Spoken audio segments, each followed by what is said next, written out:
Awesome. Hey, everybody. Thank you so much for joining us. I know it's off hours. You've been sitting on a screen probably for some of you all day. So really appreciate you taking the time to jump on with us here. Today, we're going to talk about business-minded UX, and we have Sean joining us to talk a little bit about that. So let's get right into it. Cool. Before we get started, our mission is to really create opportunities for anyone to learn, share knowledge about the field of user experience. We really want to make sure that it's welcoming to everybody. So definitely, if you have questions along the way, let us know. And we really want people to share what they learned. We're always looking for speakers. So if you're ever interested, hit up one of us. Thanks so much for joining. Cool. Some of our co-organizers, you'll see them through this meetup. Feel free to connect with any one of us here. So I'm Abhishek, and we also have Leah, Wes, Jason, Matt, and Nick. You'll find us with our cool backgrounds that you might see on the camera. Again, connect with us. Let us know sort of how this meetup's going. We're always looking for that feedback, but also just kind of putting everyone out here so that you know who we are. Cool. Some housekeeping. I know cameras are a big thing, but we would love to see you. So definitely, if possible, definitely kind of share your camera so we can see you for a little bit. We will take some pics at the end, so you might be famous. So definitely take advantage of that. If you have any questions along the way, feel free to use the raise hand feature. You'll find it under participants. So we might not be able to get to everyone, but definitely raise your hand and we'll try to get to you as much as we can. Feel free to ask questions and comments throughout the conversation. I know we definitely want to keep that two-sided. So if you have a comment, if you have a question, or if you just want to say you agree with something or disagree with something, we'll love to hear that. So just post it in the comments and we would love to learn more about sort of your opinions and thoughts. So without further ado, I'm going to kind of introduce Sean. So I think I met Sean about a year ago. I'm kind of really impressed by sort of meeting with him and really his work ethic and sort of his ability to be an awesome designer. Also a really nice person based out of Orlando. So without further ado, I'm going to hand it over to Sean to talk about business-minded UX. Thanks. Sean, I think you should be able to present, but it's all yours, man. So my talk today is called Business-Minded UX. And this is something that's just grown out of like my time doing design at various different companies and also from just starting from a very humble beginning. Something that kind of resonated to me recently that I saw is this idea that the more I design, the less I think I know how to design. And isn't that supposed to be the other way around? And I feel like it's true for me because like I was really like confident that I knew everything early in my career. And, you know, sort of the more I go through like my life as a designer and as someone that works in UX, like the more I realize that there is to learn. And this talk today is kind of framed from that perspective. It's really just about kind of taking the next step in your journey with UX and focusing some of your energy on business and what makes business successful. So a little bit of background about me. My name's Sean McPhee. I'm currently a designer at a company called PennyMac. I recently started there. I want to say it's like 2 months ago, but yeah, I'm a musician. I love craft beer and long walks on the beach. This is my Twitter handle if you want to follow me. I also really love Tampa Bay sports, so you'll see a lot of that on there. I don't consider myself a super high value Twitter follow, but if you're super interested in like following me around the internet, I'm on there a good bit. But yeah, in terms of how I got my start in UX, I started my college life as a pharmacy major, and I spent about 2 years in a pre-pharmacy program, and I was hating my life. And simultaneously, I was in a band, and the band asked me to do like this tour over a summer, and at the time it was like I could go to school over the summer to like prep for for my, pharmacy college admission test, or I could go, just follow this band and see where it took me. And something about me as a person was just like, let's go with the band and see where it takes you. And in hindsight, one of the best decisions I've ever made, but at the time it was really scary. But basically, yeah, I went on this tour, and I had to think a lot about what I wanted to do in my career, and what I would do if this band didn't work out. And so I was looking around at like recording arts programs to see if I could, become like a sound engineer, because I really love music. It's like a passion of mine. So I was looking at, ways that I could maybe like leverage higher education to like further my music interests and help the band. And so I had this, small problem in that a lot of the private colleges that offered that kind of an education were really expensive. And I had an in-state scholarship here in Florida that ideally I wanted to use. So the only school at that time that really had something comparable for recording arts was actually UCF. And so I'm a UCF grad, go Knights, but I signed up for their digital media program, which was like this catch-all for like recording arts and like computer animation, and there was like web development, web design courses just kind of thrown in there. But I filled my schedule up with these like recording arts classes, and about 2 weeks before I started, they canceled like probably 60 to 70% of those recording classes. And so I ended up having to scramble to fill my schedule to meet my scholarship requirement. And I just like kind of threw the dart at a bunch of web design classes. And I ended up signing up for like computer science 1, which was a stupid move on my part. But yeah, I basically like tripped and fell into web design and development. And I ended up really liking web development. My first kind of love was front end development, because it was this like combination of functionality and visual design, and you could kind of like work on both sides of that, and I did. And this was in like 2008, and I ended up getting an internship at that time at a really small marketing company through a friend of a friend. And I was basically put in a seat day one with no idea like what I was doing or what I should be doing. And the first thing they gave me was this project that forced me to go and learn a bunch of stuff about like a specific niche topic that they were covering, because I had to make an infographic for it. And so it was a really sink or swim moment, like day one in my career. And when you work at a small company, at that time it was like 10 people, but when you work at a small company, like those are the kinds of expectations that get thrown at you, is just like figure it out, like we have to survive. And so yeah, I mean, they just kept giving me those sorts of like tasks, and over time I kind of took on more, I learned more. And I worked my way up in the company, all the way up. I was a intern, and then I got hired full time, and then they had me doing outreach for a little while, which was like this cold emailing sort of thing, where I had to write emails asking people for backlinks to our websites to try to get them up in rankings in Google, which is a frowned upon, marketing tactic in today's world, but it's still done. There's better ways to do it now, but I was doing a little bit of that. I was doing like back-end development for some system that they had, but basically anything they needed, I was willing to do it. And it just kind of gave me like a well-rounded perspective of a lot of different skill sets within a company and like how they function. But at the same time, that company was growing.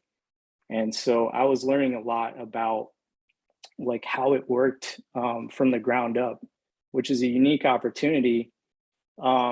And really why I'm here today to talk to you guys is just to share some of that experience. I don't claim to be an expert on this stuff by any means, so bear with me here. But really, you know, my goal is to use some of the things that I've learned and some of the challenges that I've run into in my career to spark good conversation here, and you know, try to give the group some tools and food for thought to maybe level up in their career, specifically related to understanding businesses. So one of the first problems that I ran into is that, you know, as I grew and as UX kind of became more of this really supported idea in the industry, like it started moving really fast, and getting the rest of the company that I was at caught up to that was a massive challenge that I faced. And, you know, you think about the evolution of UX and how quickly it's grown, but it's crazy to put it into like a quantifiable term, right? Like this is the number of UX professionals in the world, you know, from like 1950 to 2050. Nielsen Norman Group, if you're not familiar with them, they're a great resource for any sort of UX content that you ever want. So, but yeah, they did this kind of projection into 2050 of like how many UX professionals there would be based on the current growth rate of people entering the market with some sort of UX job title. It's crazy the growth that we're seeing in terms of both interest and people entering, you know, this market. And there's also, you know, this idea that companies want UX, but they're in different stages of maturity with how well they understand it and how well they execute on it. So before I go any further, I did want to see if you guys could answer a little survey for me or a poll, just to get a sense of how you guys are feeling about, you know, the level of maturity of UX in your company, just to get a feel for what the group is thinking. So we'll take just a minute there and see what we get back.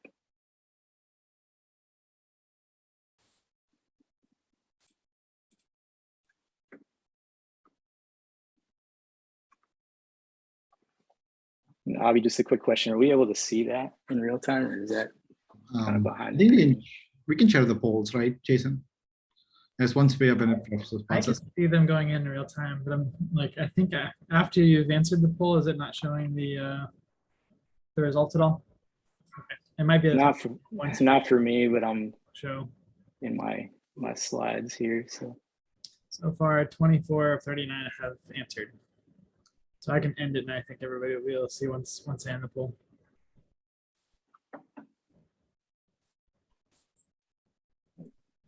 Yeah, I think so. How do I close this tab? Are you guys seeing this random window I opened too? No, Sean, we're just seeing the presentation. Okay. Presentation is now shorter. Like there's some black bars on the top and the bottom. Okay. Yeah, it's because I opened another tab and I can't figure out how to close it. Oh my God. Okay. There we go. All right, it's slowed down. So there's 31 of 40 answers. I'm going to go ahead and end the poll. Cool. Let me know if you see the results. Share results. Yeah. There you go. Yeah, so that's a really good, like, even distribution of kind of organizational UX IQ. And I think it really bodes well for the rest of the talk. But yeah, just really wanted to get a sense of like where everybody feels their company's at with UX. You know, just to get kind of a sense for whether or not the rest of this will resonate. But yeah, it seems like we're in good shape here. So another thing that was really interesting to me in terms of like, you know, UX and how it's evolving is that the ROI of UX is actually slowing down. And that's not really to scare anybody, but this puts things in a bit of a business perspective that, you know, UX as like a return on investment tool isn't like still this booming, you know, early years, low-hanging fruit sort of landscape. You know, in 2006 to 2008, your average improvement score, and this is a metric that, you know, they kind of use to calculate certain data points that they were measuring in terms of business success versus like the amount of improvement of those metrics when some sort of a UX task was performed. So from 2006 to 2008, it was like 247% return on investment in terms of improvement. In 2020, you know, we're still seeing good improvements, but it's 75% now. You know, so it's definitely gone down quite a bit from where we were in 2006 to 2008. And that's okay. You know, that just means that we've captured a lot of the low-hanging fruit in the industry. So, you know, if you think about 2006 and what a website or an experience looked like back then, it was really easy for us to like find ways to do better and find ways to improve it. That's kind of the norm now. So it's important to remember that, because like, you know, when we're thinking about the future of UX, like we have to realize that those easy, quick wins are gone. And we have to think deeper about deeper problems to do better work. So another problem that I ran into at my first job, which by the way, I was at for 12 years. So a lot of this is like about that job. But this next problem that I ran into is that design was sometimes seen as like a visual step at the end of the process. So if you think about an assembly line, you know, design and development were kind of grouped together. And, you know, as a designer, that really bothered me. And I had this like nagging urge to sort of convert the rest of the company to the idea of design. And so, you know, my thought, and a lot of others as well, you know, was that every decision is a design decision. Like if you think about everybody being a designer and participating in the solution, you know, that's an ideal that if you're a designer, it makes sense and it serves you well if it goes well. You know, this was something that Jared Spool had tweeted about, but a reality here is that not everyone is a good designer, and everybody can become a better designer.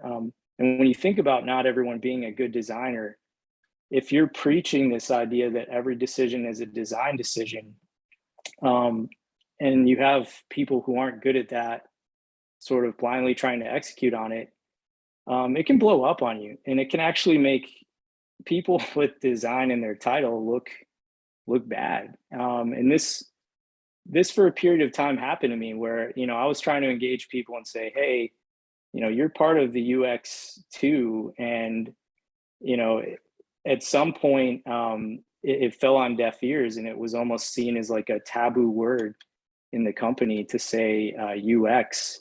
And so it did blow up on me. And the hard truth that I learned from that was that I work for a business. Like I don't work for a team of designers. Like I work for a business, and that business's goal is to make money. And when you think about it that way, it's pretty humbling. You know, and maybe some of you have seen Office Space, maybe I'm an old man these days, but, you know, put you in mind of this like stuffy organization that you're just a cog in a wheel for. But that's not the goal of what I'm trying to say here. It's that, you know, every design decision is a business decision.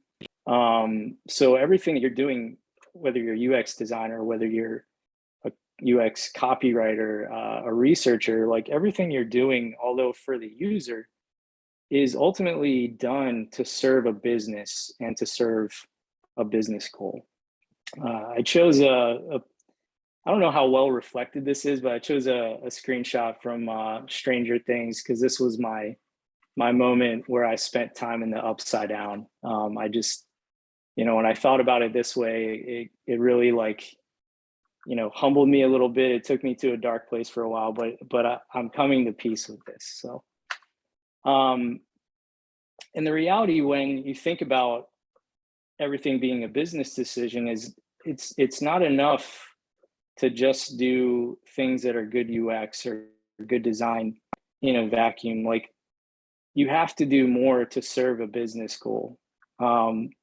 So there's a popular chart that's out there, and it's this idea that in order for true innovation to happen, like, something has to be desirable, viable, and feasible. And when you think about viable and feasible, those are the other parts of a business that we often don't consider when we're just thinking about UX.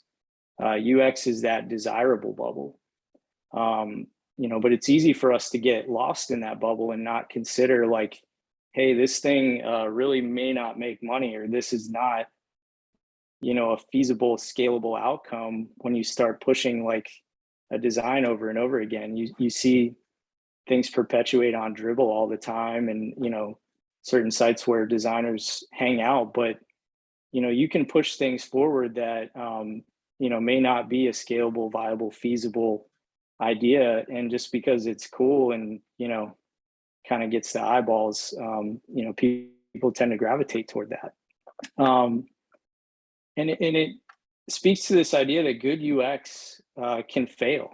If you think about companies like Vine and Yik Yak, they were good user experiences. Like, Vine had a ton of users, and it was backed by Twitter, and it didn't get traction because they couldn't find a way to keep big advertisers in the platform and make money off of the advertising side of the application. It was largely just user generated content. And now you see a bunch of copycats that are much more successful. Instagram's added Reels features. There's obviously TikTok, but it's not that the UX was bad. It's that the viability and the feasibility weren't there. Similar story with Yik Yak, although they're getting kind of a second chance right now. So we'll wait and see. But the other side of that is that bad UX can win. So, it's not always about the best experience when you're thinking about things like a business. There's tactics that businesses employ that generate more revenue than if they didn't do it. And a lot of times they're considered in the UX community to be a dark pattern or something that we shouldn't do because it's not good for the user. An example being, a paid landing page may remove the navigation so the user can't get back to where they came from. And although that's not the best UX, it tends to lead to more conversions, which leads to more revenue for the company. So, it's hard to say that you shouldn't do it if there's a business case to do it.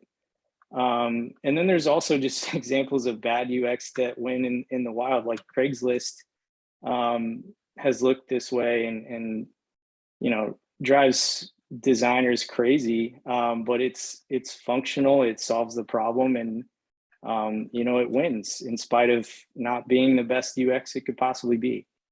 So yeah, that's that kind of covers that. But the third problem that I ran into was that while advocating for the user was important, there was also this cultural feeling among people that were closer to UX that other departments just didn't get it. And this is something I hear a lot. People say, oh, marketing, they come in with these ideas and they blow everything up. And it kind of derails like the good thought and the good effort that I put into this. And you tend to see this more with organizations that are less mature in their UX kind of, thinking. But it speaks to this idea of the beach ball. This was a Susan Scott concept. She has a book called Fierce Conversations. And she outlined this problem where if you picture everybody in your company as standing on one color of a beach ball. They're going to swear that everything is that color. They're going to eat, sleep, and breathe that color. And a lot of times when you get those colors together, they may not be able to see the other ones, even though they're staring them in the face. And you may run into situations where you're saying the same thing, but because it's so ingrained in you to resist anything that's not that color, you stop hearing kind of what others are saying. And so this was an interesting concept for me, as I grew professionally, and just the idea that like you can definitely become siloed in your thinking, even when, the practice of UX is this idea of empathy and, trying to understand perspectives of others. Somehow I fell prey to this. And, it can come at you fast. It can hit you in the face if you're not really thinking about this problem. And it did for me. So one thing that, Susan said when she presented this was, what matters anywhere in a company matters everywhere in a company. And even though these other perspectives, you may not agree with what they're saying in the moment, they all matter. And so you have to take a step back and kind of think about, the organization the way that you think about your work outside the organization. And that led me to the idea of systems thinking. And that's really where we'll spend the rest of the talk. But, systems thinking is this idea that the whole is greater than the sum of the parts. And, going back to this example from earlier, like, thinking about this as your organization, it's a complete system that has more than just desirability to it. And so working to understand these other areas is something that, as a UX professional, I needed to do better. And I also needed to figure out a way to go about it. And so one way that I've thought about it is just applying kind of the idea that, there's two sides of UX. There's kind of the business side and there's the user side. I don't know how many people are familiar with the idea of a two-sided market, but there's examples of this in the wild. Airbnb is a good example of it, but they serve people who want to rent a beautiful home for a vacation or a getaway or something like that. But there's this sort of behind the scenes scenario where those homes have to come from somewhere. And so there's another market that they had to tap into, which is people who rent the homes. And they had to create sort of a best of both worlds scenario for each of those markets in order for the entire ecosystem to be better and more successful. And that's really what I'm going to try to present here, is the idea that while the user is one market, the business is the other market. And so thinking about them the way that you think about users, and thinking about a business the way that you think about users, can actually help you break through some of the beach ball kind of issues that you're running into day to day, and also, apply what you already know how to do. You already know how to do research, interview users, map experiences. Like, all that stuff can be applied internally to help you understand your business better. So thinking about UX as the product, like UX obviously serves the user. It's part of the name. But thinking about UX as a product in your business, allows you to frame some of the ideas that that you have about how you're seen in the company as like a more productized experience. And one thing that really helps with that is the idea of IA and how people talk about UX, asking questions related to how people think about UX in your organization, asking questions related to terminology that people get tripped up over, and trying to build kind of this shared vocabulary of things that you that you're talking about that matter, but also understanding how other people talk to them. That's kind of a big starting point for understanding your business, but also getting traction with people in your business. There's a really good book on this. It's called How to Make Sense of Any Mess. It's by Abby Covert, but she covers kind of the idea of IA and how, language is at the root of a lot of misunderstanding. And then she goes through kind of some really simple tactics to help you kind of piece together from scratch sort of a shared vocabulary and build a better understanding with others. But yeah, thinking about UX as the product, like streamline it, like try to make sure that it's a desirable product in your company. And a lot of that comes from, misunderstandings about what it is, what it does. Going back to the beginning, that evolution, you have to find ways to communicate those things in terms that people understand. And, thinking about the business as your market, you don't enter a market with a new product without understanding that market. And so you want to understand, even at the highest level, like how your business works. How does it make money?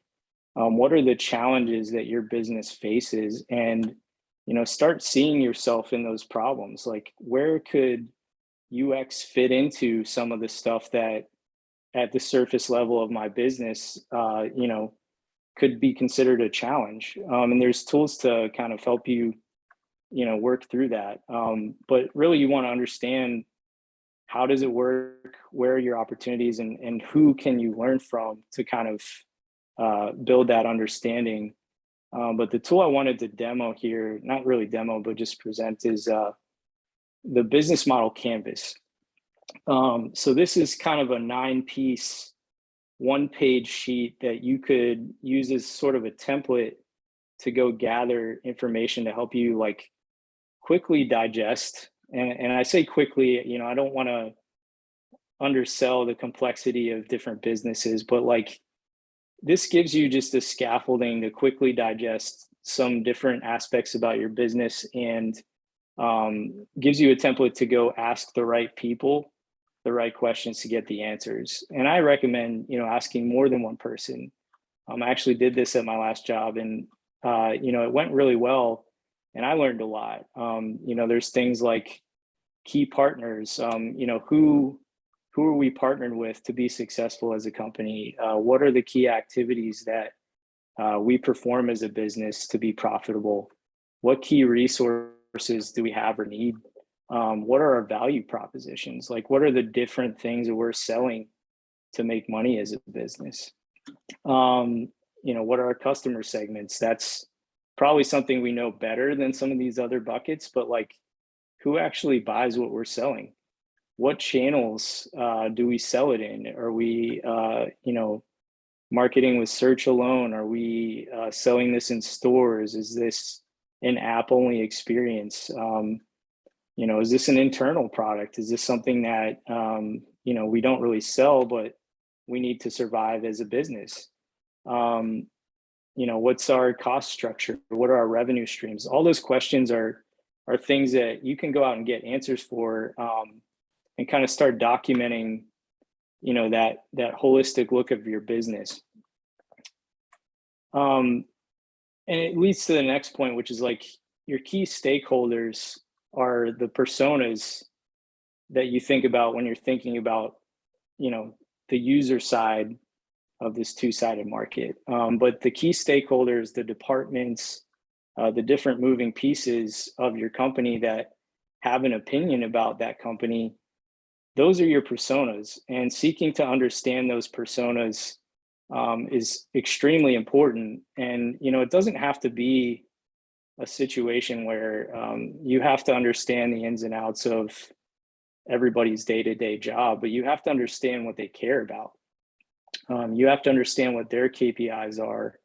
For anyone that doesn't know what a KPI is, it's a key performance indicator, but it's a way to measure success relative to whatever that skill set cares about. But understanding what those things are is important to framing some of the conversations that you're going to have about UX and maybe how they can participate in it.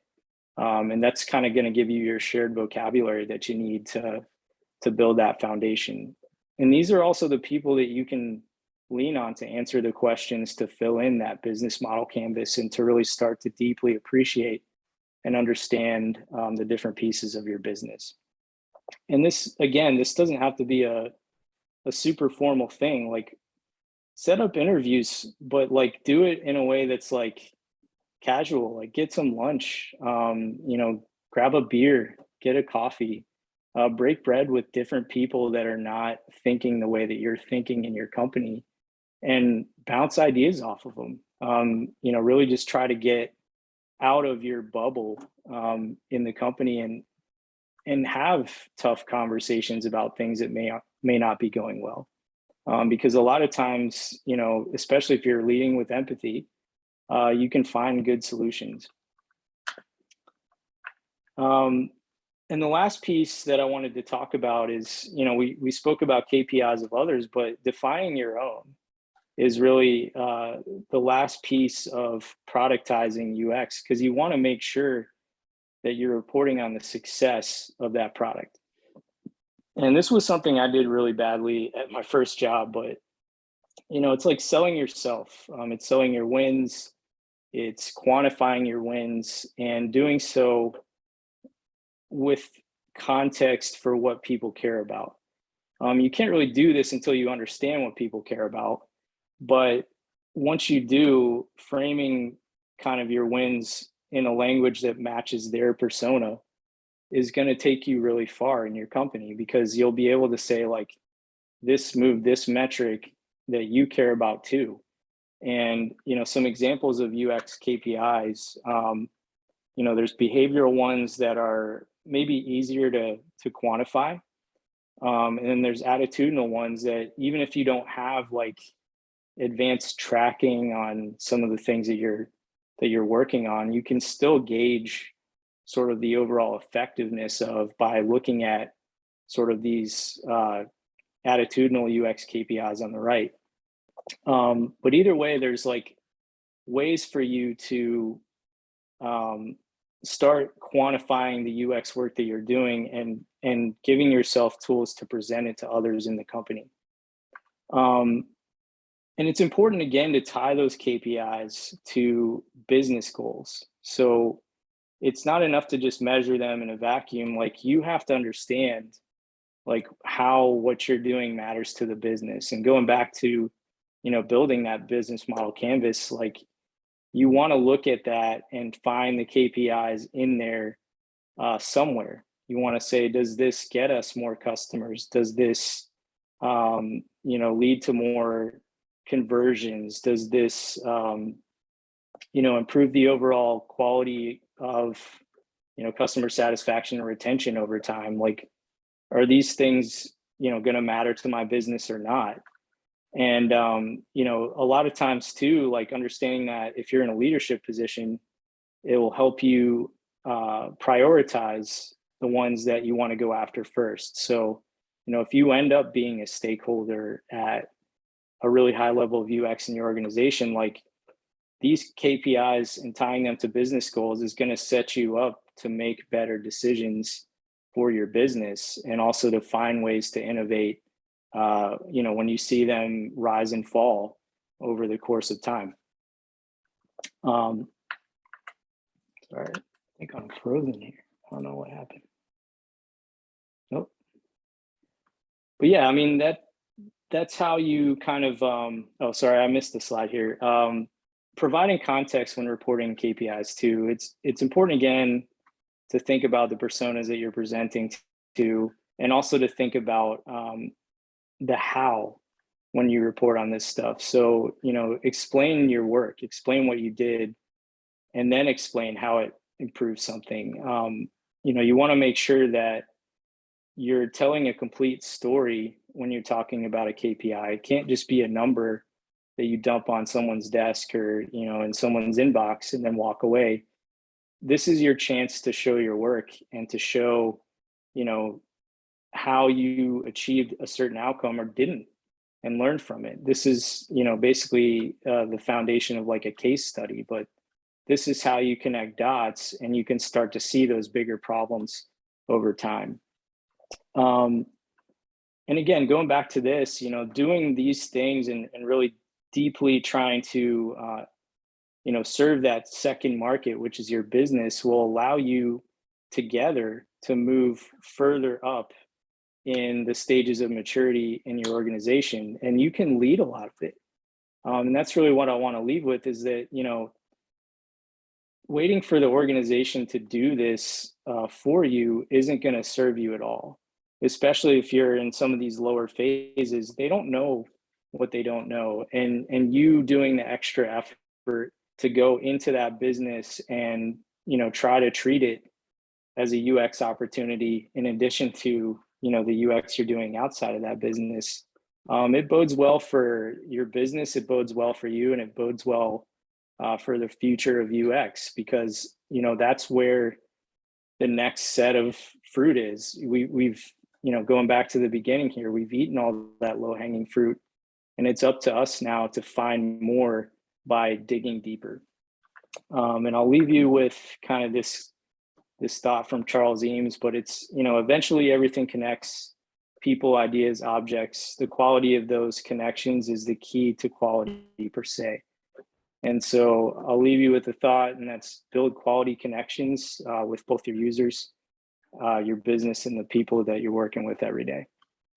And this slide will have sources and further reading in the notes, but I'll open it back up to the group here for kind of Q&A and thoughts, or a roast, or whatever you guys are feeling at this point. And I'll go ahead and stop sharing here. Awesome. Thanks so much, Sean. Before I present again, let's definitely have a round of applause for Sean. I think that was wonderful, and I think it's coming a lot from your personal experience, which is even better. Appreciate it. Thanks, Avi. Cool. I've put my deodorant to the ultimate test tonight, so glad I'm wearing a black shirt. Thanks so much, Sean. Thanks for joining us. Thanks for kind of sharing. It's phenomenal. Cool. Before so let's keep rolling, and we'll get to Q&A. Actually, let's do we have a little bit of time, and I think we can do some Q&A before we get to any community announcements. Does anybody have any questions for Sean about anything he shared? Again, really appreciate everybody taking the time to join us, and Sean for presenting. Hey, Sean, there was one question in the chat from Josh Blyden. He asked, I think it was on the slide where it was the chart of the Nielsen Norman Group's progression of UX jobs. The question was, is it possible that new tiers of technological advancements in society allow for more large-scale opportunity for UX growth, and then when everyone catches up, it kind of evens out? Just was curious about your take on it. None of us answered that in the chat, so thought I'd throw that one out. Yeah, I think you know, we're already sort of achieving some of the systems thinking I was talking about, and it's leveling up a lot of UX in a lot of companies. You know, thinking about design systems, for instance, you know, that's become like this shared currency of a lot of people within an organization, but also within UX communities as a whole. You know, we have a blueprint now to follow to kind of cut through some of the noise that occurred, you know, specifically between like design and development, but also, you know, design systems include tone, voice, certain other things now that relate to content and the way that we talk to people. And it kind of, you know, without even trying, solves for a lot of ambiguity that you find, you know, when you're thinking about the challenges that you face in an organization. And I think there are opportunities to like use tools like that to get us further faster. You know, who knows what they are, but that's really the innovation opportunity right now, is like, how do we curate a better experience of UX within a business? And can we UX ourselves even more than we've already done with something like a design system? But hopefully that answers your question. But that's definitely my take on it. For sure. Thanks for your thoughts. Yeah.